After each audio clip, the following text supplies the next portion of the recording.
After completing his BA, Chandra Prakash could think of nothing except giving tuitions to earn a living.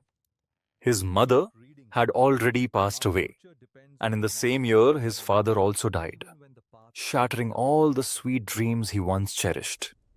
His father had held a high position, and through his influence, Chandra Prakash had hoped to secure a respectable job, but all those plans vanished, leaving him with only a monthly income of 30 rupees from tutoring.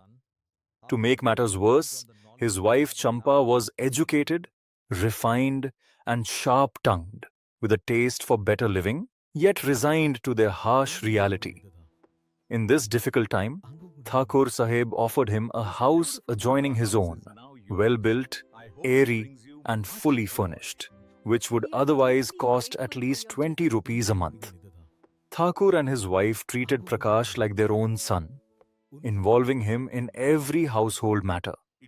One evening, Thakurain asked Prakash for advice about marrying off their son Virendra. Prakash hesitantly suggested that at 20 marriage was acceptable but might interrupt his studies.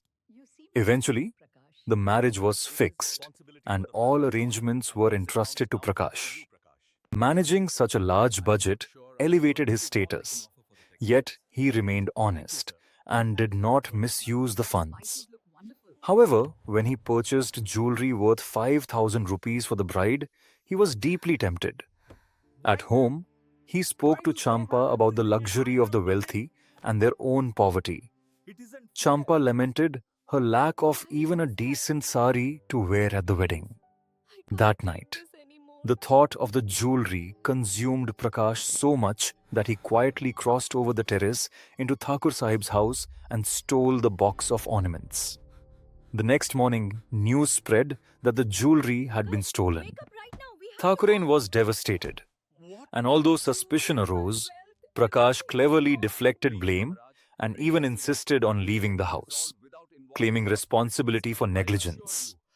He shifted elsewhere, but continued visiting during the wedding preparations. At home, he secretly kept the stolen jewelry locked in a trunk, hiding it even from Champa. One day, Champa discovered the truth by opening the trunk with a duplicate key. She was shocked and ashamed, her respect and affection for Prakash fading. Their relationship grew strained and distant. Months later, a job opportunity arose at a bank requiring a deposit of 10,000 rupees as security. To Prakash's astonishment, Thakur Sahib offered to provide the guarantee. This act of trust deeply troubled him. When he told Champa, she reminded him of all the kindness Thakur Sahib had shown and said that one should be ready to sacrifice everything for such a benefactor. Her words pierced his conscience, awakening his sense of morality. After securing the job, Prakash hosted a dinner for Thakur Sahib and his family. That night, while everyone slept, he quietly took the jewelry box and returned it to Thakur Sahib's house, placing it beneath the bed. The next day, the family rejoiced upon finding the lost ornaments intact, calling it a miracle. Prakash, overwhelmed with relief, confirmed it with his own eyes. When he told Champa, she embraced him and wept with joy, as if she had regained something precious.